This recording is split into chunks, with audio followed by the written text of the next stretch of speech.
Alan, what do you expect today?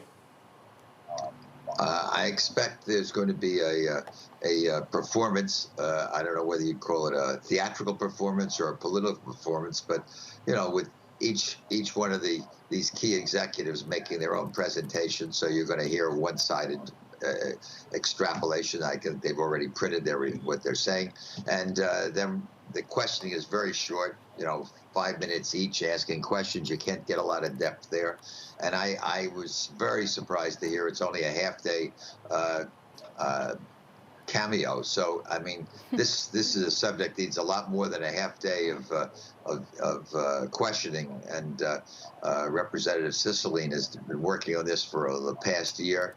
And there are a lot of issues to cover, and each one of them has a different different element of the commercial spectrum that they're involved with, and have done their own, have gotten to become behemoths each in their own area. And it's I think that the questioning, the investigation by the committee is probably several years too late, or not too late, but should have been started several years ago, because this is clearly a pregnant issue as to the control these few companies have over our lives. I honestly don't feel they set out to do it, but they got there because of their enormous accumulation of data, and it just gets bigger while we're on TV right now. Yeah, true. And Alan, you make a good point in that they all have their own specific thing that they're really big on, that Congress is going to have a problem with, right? I mean, Apple, it's their app developers. Amazon, it's the products they make using data of what's selling. When it comes to Google, online advertising, Facebook, buying out competitors. It's a lot of different things. How do you think that, well, what do you think is the easiest thing to, legislate? That's the problem. I'm glad I don't have the job. I think this is my humble opinion. It's the data is the key issue in every one of these. That's the one thread that goes across all these accounts, and that's the fact that their data gets bigger and bigger and bigger by the second, and they know more and more about us, where we're going, what we're buying, what we're searching for, what we're eating. They know everything, and that data is a very, very powerful tool, and they're able to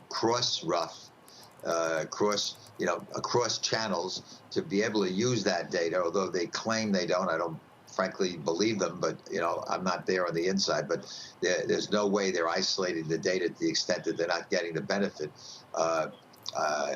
Instagram and WhatsApp and Facebook, I mean, they know so much about everything you're doing and every social contact you have, and Google, in terms of every search you make, they have so much information that helps them in any generic product they create. That and in every case, the way to look at it is going back. Monopolies were based on raising prices. And people in the late 1800s and 1900s, the railroads, the oil companies set out deliberately to raise prices and buy up companies and form conglomerates that were monopolies.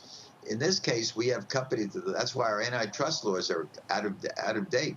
These are companies that are not necessarily raising prices. The prices it's the competitors who are really more effective than the consumer effective. So it's a different kind of monopoly. Alan, how do you limit their growth from here? As you say, they are huge aggregators of data, but they are also huge aggregators of new and innovative technology. They sort of create some of that generically within their own businesses, but also when they see good technology elsewhere, they have the financial firepower as a result of the high prices that are afforded to their shares to simply go out and buy them. They also have huge amounts of cash sitting on the balance sheet. They can go and spend that money. Is that the way that we maybe look to limit future growth? Well, yeah, yes and no. I mean, to stop them from making acquisitions, I think we got to deal with what they have already. I mean, I love it when Facebook bought this company. I think it's pronounced Anovo, which is a company that specifically is designed to identify companies for acquisitions. Uh, so they got another tool. But I mean, there's just no limit. I mean, I think it was Facebook just. I hope I'm not wrong. Bought a company I got really was amused called, I think it was called Brainwaves. So now they want to get into our brain, and maybe I'm wrong in terms of what it does, but just the name of it, scared me. It's facial recognition, it's brain recognition, it's how we use our keyboards, where we go. I mean, we've got to figure out a way to make the information they have more generic, in my opinion, more generically available so that others can get the same benefit of that. And I'm not saying give it away for free, but some method of doing that. Otherwise, they have to figure a way I'm not in favor necessarily of breaking up the company, but I think they've got to figure a solution to otherwise these behemoths are just going to get more behemothy.